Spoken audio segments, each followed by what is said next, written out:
I am honored to be here today to provide some opening remarks or some special remarks on the event that's taking place. This Legislative Reform Forum is crucially important for all of you, and also for the public to know that its representatives are being inducted and learning more and more about their own roles and responsibilities. This Reform Forum has three major themes: responsive lawmaking, proactive oversight, and people-centered representation. And I'd like to just offer maybe a few tips from the experience that I've gathered after 18 years working in democracy and governance around the world, 16 countries and 4 different continents, that your role is most important in the democracy and governance realm because you represent the people. You are all directly elected and selected because you ran on policy issues, you ran on the desire to make people's lives better. And there's no more important role than representing the people in your communities, whether it's in your counties, your districts, your constituencies. And when it comes to responsive lawmaking, my best advice is to identify the issues. Speak and listen to your constituents. And I really want to emphasize the listen part, because we're all very good at talking and speaking and communicating, but sometimes we just have to be cautious and listen to what people are saying, what your people are saying. And most importantly, collect the data, collect what they're saying, record it, because with that data, you can actually drive and justify policies and lawmaking. In the area of protective oversight, the most important aspect, in my opinion, there is clear roles and responsibilities. You know your roles and responsibilities. The executive needs to know its roles and responsibilities. The judiciary needs to know its roles and responsibilities so that you can work together. Because that's what the system is designed for, checks and balances. Your system is very reflective of my country, the United States, and due to your long history and connection. So checks and balances are crucially important in oversight. Understanding the process, understanding the rules. Listening today to the chief clerk was very informative because at the end of the day, this is what guides your system. The rule of law, the rule of order, the rule of decorum. And in that same realm, communicating and collaborating with the other branches, with the executive and judiciary. This is crucial. None of the branches succeed in isolation. You all succeed with each other to represent and to provide for representation. The important thing is know your people. Know and address their needs and wants. Understand what's important to them. Is it development? Is it education? Is it health? Is it governance? And at the end of the day, also manage expectations. Because people will think you're going to offer the moon and the stars when your only really ability is to design policies together to create laws to help other processes to help them. And you have to manage that expectation or people get disappointed. And then they say 6 years later, what did you do for me? Next guy, next woman, next representative. So if you know their needs, record them, identify them, address them, and do something in response, then we'll say, hey, let's give that man or woman another chance because they're doing something. And so on that note, I'm quite honored to speak, and I'm quite honored to have been working in Liberia for the last year through your national elections and through the transition and the start of your new government and new legislature. And I wish you all great success as you continue on in year 2024. Thank you. So much. We'll take our next remarks from the European Union, the delegation of the European Union to Liberia, and now become the esteemed leader of governance, Madam Anna Sousa. Thank you very much, Honorable Speaker, Honorable Members of the House of Representatives, Honorable colleagues from native nations, country representatives,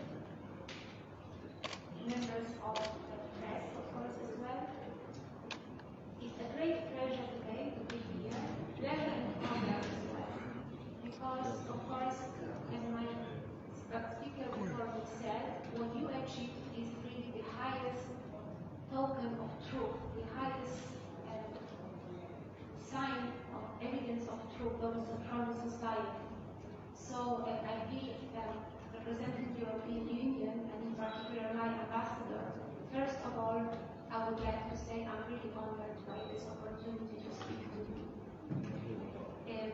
We work in European Union in the spirit of Team Europe. So today we do not have in us our closest partners, Sweden and Ireland, but those countries work with us as well in the project, which is called LES, which is legislative support to legislative in electoral process in Liberia. And on their behalf as well, I would like to greet you and congratulate you, first of all, great success, especially of the new members of the legislative. Your role is really not to be overstated. You cannot emphasize enough the importance that you play in the country, because you are responsible now, after very successful elections, you are responsible for the consolidation of democracy. Already elections, the electoral process, the way the elections took place, and it was very impressive for us in the European Union and other countries in Africa. I think the whole world looked at Liberia with a lot of respect for the way the elections were conducted, for a very respectful way in which Liberian citizens behaved during those elections. And I can really confirm this because I as well was lucky to take part in the observation of the elections.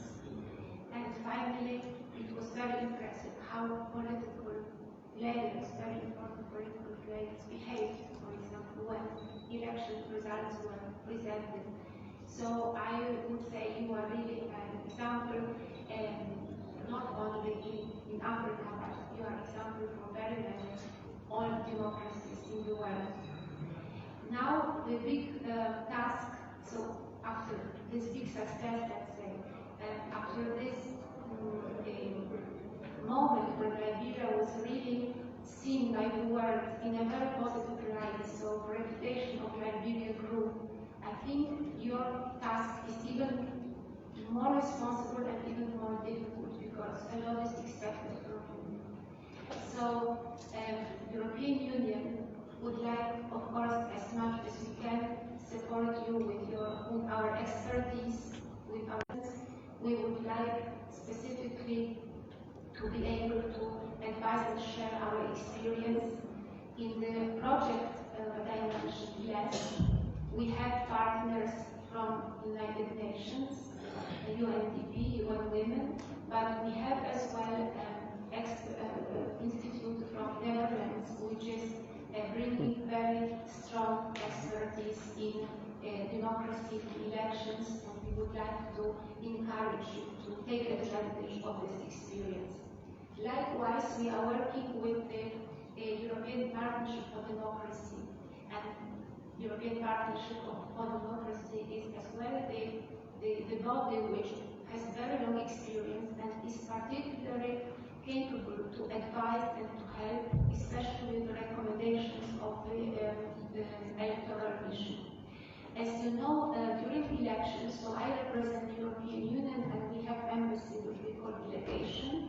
But apart from my embassy and observation that we could conduct during the elections, we had as well an independent team of observers coming from European countries, from European Parliament, and those people were working independently from us. So we did not have, their opinions were, let's say, independent. We didn't have any influence on them. And those people, as well, they in their final report, this team presented very good evaluation of the election process and left 22 recommendations, trying to advise how, in their view, based only on facts and absolutely not taking into account any partisan views, how the situation in Liberia can still be improved for the next elections. They suggested a number of reforms, a number of steps that could be taken in order to make consolidated democracy. One of the issues, of course, that they raised is possibility to review the electoral law, but they spoke of other issues that may be of interest for you to follow, like, for example, legislation on media, legislation on hate speech, legislation on cyberbullying, types of things that are not regulated yet in Liberia. And most of all, I would like to mention from those 22 important recommendations, one recommendation which for me is personally very important to emphasize today. And that is the recommendation to increase or try to increase number of female representatives in politics. So they speak of temporary solutions and quotas. So I believe for Liberia, a true democracy, but as well to be a wealthy country, to be a country where there is a good economic development, and participation of women needs to be, in short, politically, economically, in education, in all spheres of life. But as I say, those are some suggestions coming from this independent mission. But from my experience in Liberia, I understood as well that another warden of democracy, accountability in this country, together with you, is the Auditor General, so GAC and his office. And of course, the GAC is preparing for you reports or recommendations on the basis of his audit and control. So there is another sphere of activity, I think, where really improvements can be achieved in the country. It is advice coming from inside the country, from your own colleagues working in other institutions. In our work with Liberia, we would like to support as well the contact between exchange of information and collaboration between yourselves and between NEC. NEC will very good job as well during election, and apart from cooperation with them, we would like as well to facilitate, if possible, cooperation with civil society, for example, with some governmental organizations, bodies, and to create generally the atmosphere of collaboration and work which aims in the same direction. I would like to thank you very much for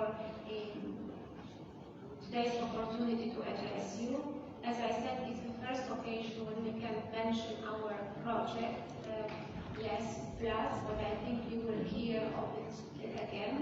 And I'm very much encouraging you to take advantage of the expertise and technical assistance that we are willing to share with you. Thank you very much, and all the best. Thank you so much. The UN resident of Liberia, Christian, you want to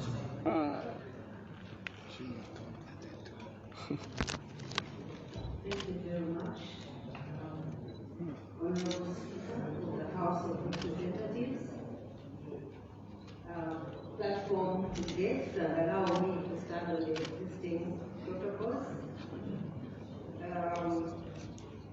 Ladies and gentlemen, I bring you warmest greetings from the entire UN family.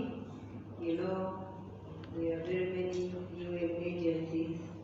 I know on the governance angle you're always working closely with UNDP and sometimes with UN Women following up on women leadership.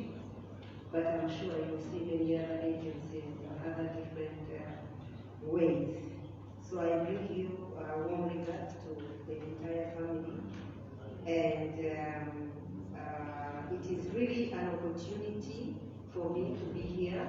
And I think this is a moment for us all to make reflections on legislative modernization and how the House of Representatives, as an important pillar in Liberia's governance system, can play its oversight, representation, and lawmaking role for the benefit of the people of Liberia that you all heavily represent.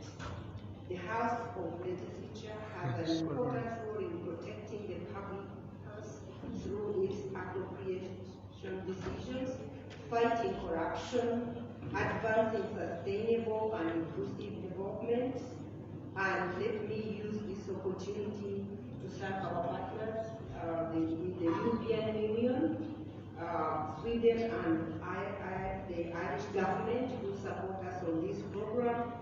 But as you can see, there are other partners here, the Qatar Peace Center, and we also have the Peace Building Fund that is also supporting.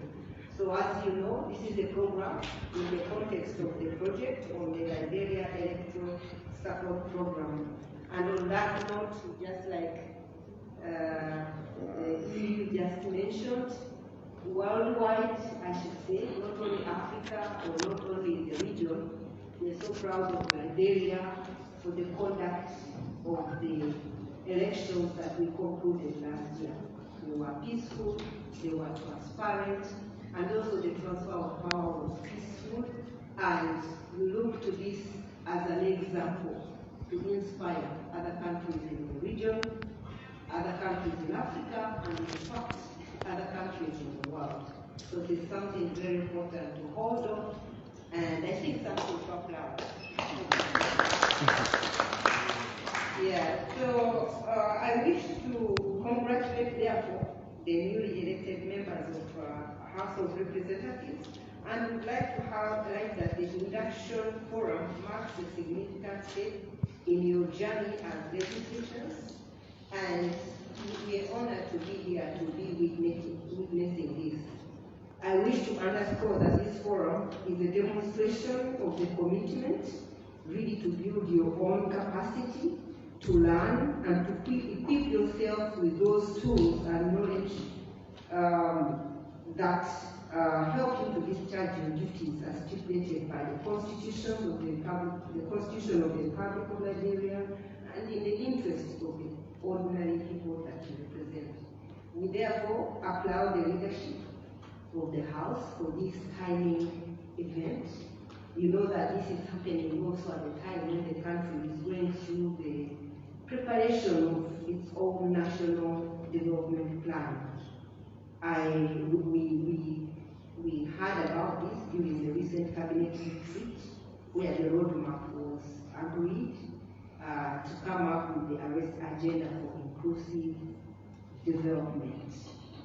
This is therefore an opportunity for you to think about that too, and really we hope that you're going to mobilize your forces in this kind of activity, because it is imperative to reflect the aspirations of the nation and what you want to see as your future. So the consultative processes that are going to go throughout the country, we hope that you are close to these processes, because you're designing the plan that you need to follow for the next 5 years. This is also an occasion to share your perspectives on many things. It may be 2 days, but it can be intense if you look at your own political economy of sustainable and inclusive development in Liberia, making more intentional strides in representation, oversight, and lawmaking in general, geared towards improving the well-being of the people of Liberia. I think I hear it around all the time. It's like almost a Liberia mood or moment when you talk about loving Liberia, living Liberia, building Liberia. It reflects an honest truth in people's mind, and I think it's a great moment to be excited about. However, it requires a collective effort from everyone, especially the youth, and we cannot underestimate or overemphasize how the House of Representatives is crucial to lead with this kind of So, honorable representatives, I believe that despite your diversity, individual constituencies, interests, gender diversity, everything, you have common unity and quest for shared prosperity, and you will surely make a difference as really a group that is looking at things with very strong common denominators. So, from the UN and benchmarking Liberia with the rest of the world, we are 6 years away from achieving from the SDG from 2030, where we have to see where we are with the sustainable development goals. So we hope also that the country, Liberia, makes the right decision to accelerate sustainable development goals. And your own vision 2030 actually made, and we really want to make this country by that time. But that rests really heavily on the decisions that a body like this could make. For example, in the management of your own natural resources, in the allocation of budget to priority sectors, in holding the executive to accountable, and so on and so forth. So, as demonstration of commitment to leaving a development trace, this body of representatives will ensure the alignment of national plans to the budget and appropriations based on expected development impacts, tracing public expenditure, ensuring financial accountability, and enhancing citizen engagement in all areas. So you are at crossroads really of demonstrating this kind of patriotism, and we're really glad to see the choices that you have made. I wish to convey that as the UN, in collaboration with our partners, we will continue to work with this August to assure you that democratic governance is at the cornerstone of sustainable development and consolidating peace, and therefore building, having national legislature that is really well equipped is a good tool towards sustainable development. Permit me to highlight that the support to the Liberian legislature is part of the Liberian Electoral Support Project, as I mentioned before, which aims to promote inclusive and accountable democracy. It is a post-election program implemented by the National Elections Commission, supported by UNDP, UN Women, the Netherlands Institute for Multi-Party Democracy, and with support from our partners, as mentioned, the EU, the government of Sweden, and Ireland. I will try to conclude by saying that as elected representative of your people, you are expected to play a crucial role in ensuring that the principles of democracy are upheld, that the voices of your constituencies are heard and respected.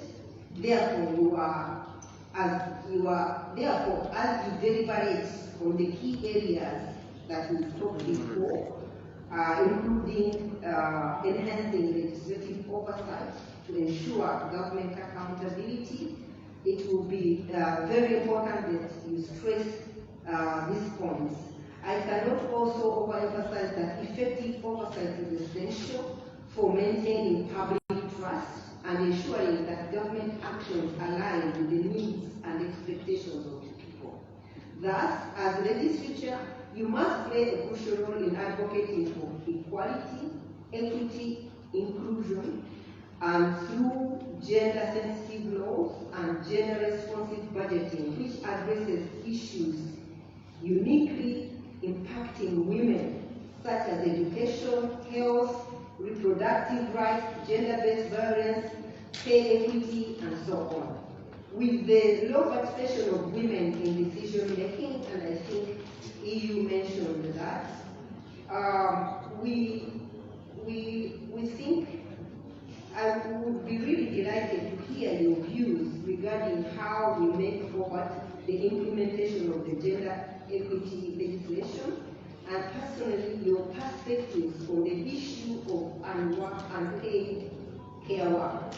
Liberia has made significant strides in this regard, evidenced by the enactment of the gender-sensitive law, including the domestic violence law, rape law, and nationality law, among others. Let me assure you that the UN stands ready to support Liberia in advancing gender-focused bills currently under consideration and overall gender-sensitive lawmaking by closely working with key committees, including committees on gender equity, judiciary, good governance, elections, among others, and with the Women Legislative Caucus of Liberia. I would like to underscore that as part of the CSW 68, gender-responsive budgeting emerged as another crucial aspect of empowering women. It ensures that government spending and policies are designed to address gender disparities and promote women's rights. So I conclude again by thanking you, Honorable Speaker of the House of Representatives, and all of you here for your foresight in holding this forum, for the shared commitment to tackling poverty, vulnerability, and promoting social cohesion. And really, I assure you of continued UN support to the government and the people of Liberia. The UN stands with Liberia with you, the legislature, to ensure enhanced oversight, representation, participatory lawmaking processes, and we really wish you all the best as you deliberate in this orientation exercise. I want to here introduce someone very important.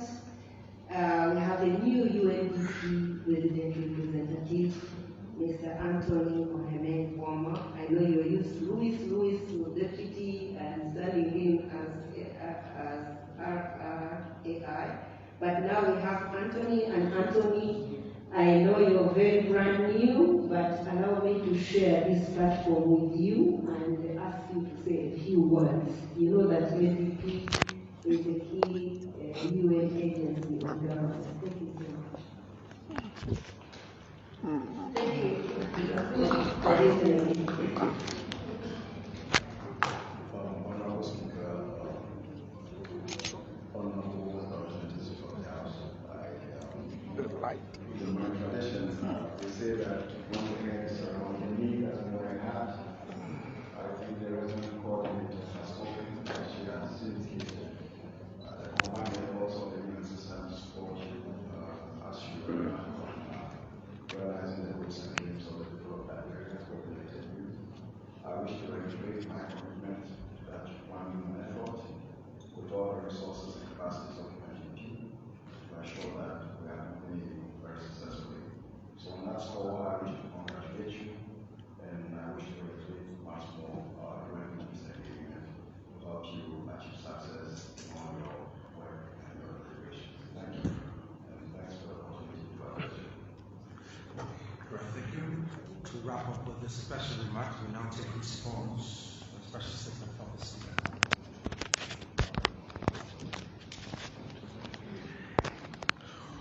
Mr. Speaker,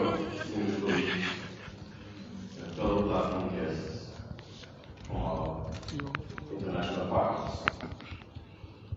I must first say thank you to all of you who shared this platform with us this afternoon for your interest and collaboration with us in making sure the legislative right of government is empowered and strengthened in the interest of Liberian people.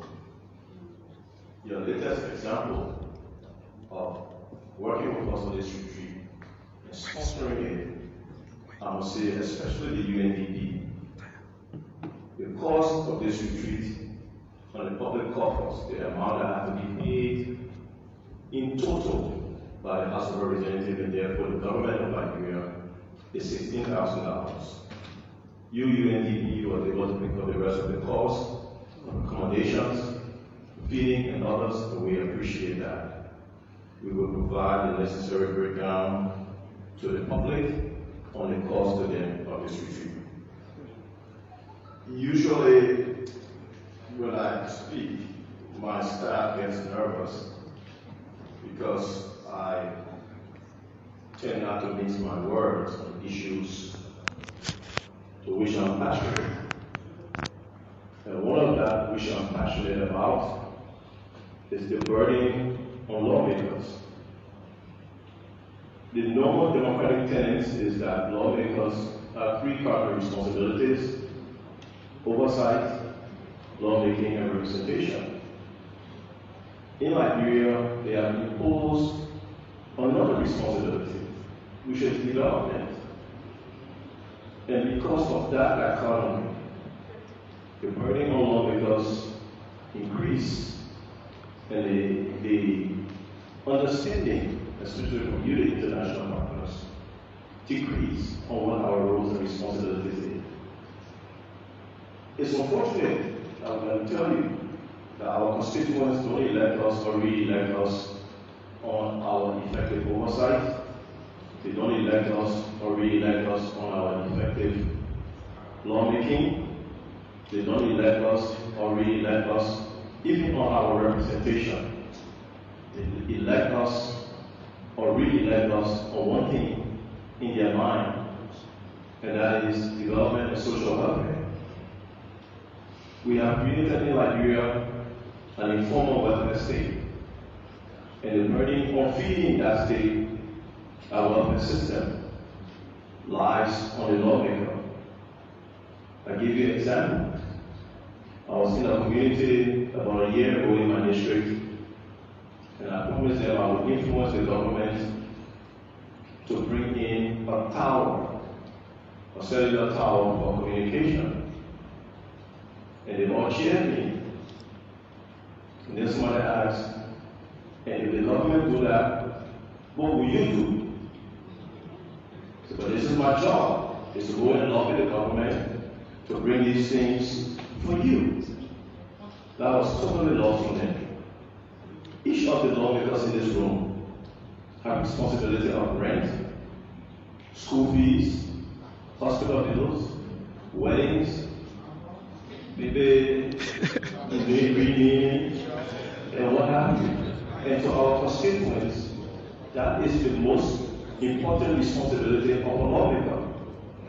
Yet, when the lawmaker put anything in the budget, everybody screams. They are greedy, they just want the money, and what have you. This is not so. While we would like to return to our traditional responsibilities, we would like our partners to help us develop strategies to convince the electorate that our responsibility is not building bridges and building schools and building clinics. Our responsibility actually is to make sure public policy exists sufficient enough that the government resources are used to provide these things. Even with the burden imposed on each lawmaker by the electorate, if we look at the 2024 budget which we just passed, the legislative branch of government was the only branch of government that experienced significant decrease in funding. I believe we went from somewhere in the neighborhood of $60+ million in 2023 to nearly a little over $30 million in 2024. And even at that, people are still screaming that the legislature spent too much money. So in order for us to return to our traditional responsibilities that any legislature has in our democracy, we need help to convince the electorate not to punish me for advocating for good laws and good oversight and good representation of theirs, but to indeed return direct funding to them. We should not be put in a position to do that which the overall collective resource of the Republic of Liberia should do in communities. We must design a way to have effective public policy so the development agenda all across the board should be done collectively in keeping with our collaboration so that the tenets of our democracy is not lost on the corruption of our development.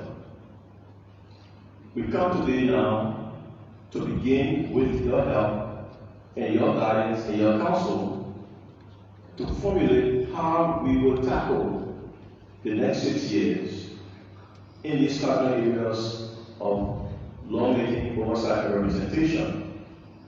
But I will be remiss if I didn't highlight to you the burden imposed on these members by our collective impression of the meaning of the lawmaker by our electorate. Nobody is willing to take that risk to say we will teach the electorate a lesson. I will not do any development project here, but I will do effective lawmaking and effective oversight and effective representation, and I will have a radio station in our community that every time I summon a minister, they will broadcast it live. Every time I introduce a law, they will broadcast it live. And every time I call the government to fix drainage on behalf of our constituent, they will broadcast it live. That lawmaker is a one-term lawmaker. Instead, imagine, and I will call up a few of them, not to embarrass them, but to just give an example. You got a lawmaker fixed a building of $1 million preaching in his district. When I went there, the people were hailing him as the best thing since sliced bread. Nobody said anything about his legislative agenda. You got a lawmaker that opened a clinic. When I went there, they were hailing him.